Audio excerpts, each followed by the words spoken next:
Familia mar nyadendi manyocha owito ngimane kar goyo bal e piny mar Canada koro kwayo resruok kowuok kuom piny owacho mondo mi ringre nyargino oduog pacho ka. Tho mar nyadendi no pod omako familia no gi achiedh nade kaka jachung weche marwa Ken Muga leronwa. Mano e kanda mar tipo mar nyadendi Helen Kemunto Nyabuto. Nyadendi manyocha somo tiegruok e yore mag konyo jotuo kata nas boma Toronto e piny mar Canada. E tiponi ogoya bal kendo konyisore achiel kachiel e tudruok manyasani mar mbui mar Facebook.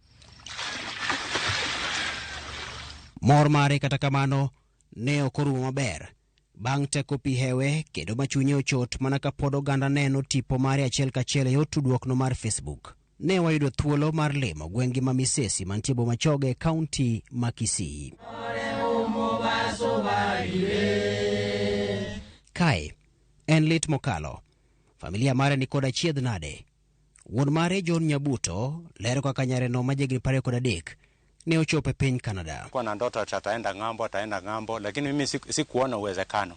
Sikuona kama angeweza kwenda ng'ambo kwa sababu sikuwa na marafiki ambao pengine wangekuwa na uwezo wa kunisaidia huyu mtoto aende ng'ambo.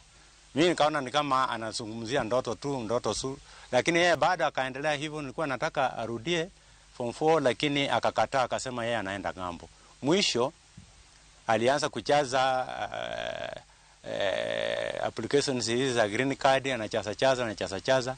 Wakati mmoja ikawa bahati, Mungu akamfungulia milango, akapata green card ya kwenda Canada. Report mar tho mar nyadendi Helen podo mako familia no kod wuoro ni mare en manyo gigeno kuome mondo mi ogolgi e dhier kata ngima moridore sani. Mosenindo Helen e kayo e odno man kod nyithindo makwan gi romo 6. Huyu mtoto kwa kweli ilikuwa amefika kiwango ambacho alikuwa ananisaidia, naweza nikasema hivyo.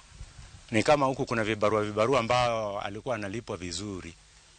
Alikuwa ananisaidia school fees, nikitafuta kidogo na yeye analeta kidogo, hao watoto wengine 5 wanaendelea na masomo. Familia ni podo kong'eyo ni to en yo mane magibiro yudo godo ringre nyargi kowuok e pinyno mar Canada mondo mi gikane kare mogik mar yweyo. Ninaomba serikali itusaidie mwili wake ufike hapa tuushike. Jogweng'no bende podo ochiwore mar chung' kod anyuolano kendo miyo gi mijing'o ka girito yudo ringre nyadendi no kowuok e piny Canada, gino manyaka sani pod chalo ne gima nalik.